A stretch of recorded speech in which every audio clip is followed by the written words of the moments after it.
Rich dad poor dad Robert Kiyosaki और Charon लेचर द्वारा लिखित एक व्यक्तिगत वित्त पुस्तक है। यह पहली बार 1997 में प्रकाशित हुआ था और तब से यह अब तक की सबसे अधिक बिकने वाली पुस्तकों में से एक बन गई है, जिसकी दुनिया भर में 32 मिलियन से अधिक प्रतियां बिक चुकी हैं। यह पुस्तक लेखक के अपने दो पिताओं के अनुभवों पर आधारित है। उनके जैविक पिता, जो एक उच्च शिक्षित स्कूल शिक्षक थे, और उनके सबसे अच्छे दोस्त के पिता, जो स्वनिर्मित करोड़पति थे।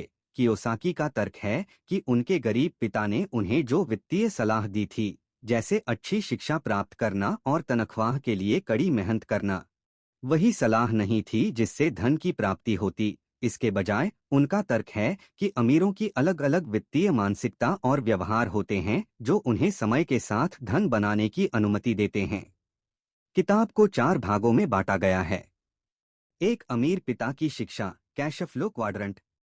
अमीर पिताजी की निवेश रणनीतियाँ, the rich dad's philosophy of life.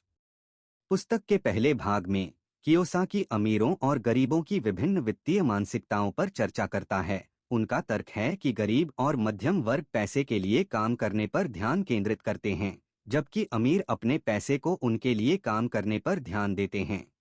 वह संपत्ति और देनदारियों के बीच के अंतर पर भी चर्चा करता है और कैसे अमीर नकदी प्रवाह उत्पन्न करने वाली संपत्ति का अधिग्रहण करते हैं, जबकि गरीब और मध्यम वर्ग देनदारियों का अधिग्रहण करते हैं जो उनके नकदी प्रवाह को खत्म कर देते हैं। पुस्तक के दूसरे भाग में कियोसाकी कैश फ्लो क्वाड्रेंट का परिचय देता है, जो पैसे के साथ उनके संबंधों के आधार पर लोगों को वर्गीकृत करने का एक तरीका है। 4 चतुर्भुज हैं। ई, कर्मचारी जो लोग तनख्वाह के लिए काम करते हैं। एस, स्वनियोजित जो लोग अपने लिए काम करते हैं। बी, बिजनेस ओनर वे लोग जो कैश फ्लो जेनरेट करने वाले बिजनेस के मालिक हैं। आई, निवेशक वे लोग जो अपने धन का निवेश उन संपत्तियों में करते हैं जो नकदी प्रवाह उत्पन्न करती हैं। कियोसाकी का तर्क है कि धन बनाने का सबसे अच्छा तरीका ई और उस चतुर्भुजों से बी और आई चतुर्भुजों की ओर बढ़ना है। पुस्तक के तीसरे भाग में कियोसाकी ने अपनी निवेश रणनीतियों पर चर्चा की। उनका तर्क है कि निवेश करने का सबसे अच्छा तरीका उन संपत्तियों में निवेश करना है जो नकदी प्रवाह उत्पन्न करते हैं, जैसे कि रियल एस्टेट, व्यवसाय और स्टॉक। वह विविधीकरण और जोखिम प्रबंधन के महत्व पर भी चर्चा करता है। पुस्तक के चौथे भाग में कियोसाकी ने अपने जीवन दर्शन पर चर्चा की है। उनका तर्क है कि जीवन में सबसे महत्वपूर्ण चीज आर्थिक रूप से मुक्त होना है। वह शिक्षा, कड़ी मेहनत और जोखिम लेने के महत्व पर भी चर्चा करता है। रिच डैड पुअर डैड की सरल और सीधी वित्तीय सलाह के लिए प्रशंसा की गई है। अकादमिक कठोरता की कमी और जल्दी अमीर तुरंत योजनाओं को बढ़ावा देने के लिए इसकी आलोचना भी की गई है।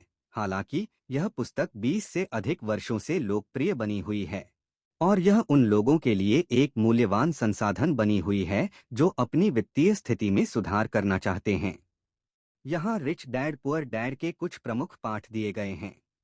अमीर पैसे के लिए काम नहीं करते, उनका पैसा उनके लिए काम करता है। एक परिसंपत्ति और एक दायित्व के बीच का अंतर यह है कि क्या यह आपकी जेब में पैसा डालता है या आपकी जेब से पैसा निकालता है। पैसे के साथ अपने रिश्ते को समझने के लिए कैश फ्लो क्वाड्रेंट एक उपयोगी टूल है। संपत्ति बनाने का सबसे अच्छा तरीका उन संपत्तियों में निवेश करना है जो नकदी प्रवाह उत्पन्न करती हैं। निवेश करते समय विविधीकरण और जोखिम प्रबंधन महत्वपूर्ण हैं। जीवन में वित्तीय स्वतंत्रता सबसे महत्वपूर्ण चीज है। यदि आप व्यक्तिगत वित्त के लिए एक सरल और स्पष्ट गाइड की तलाश कर रहे हैं, तो रिच डैड पुअर डैड शुरू करने के लिए एक अच्छी जगह है।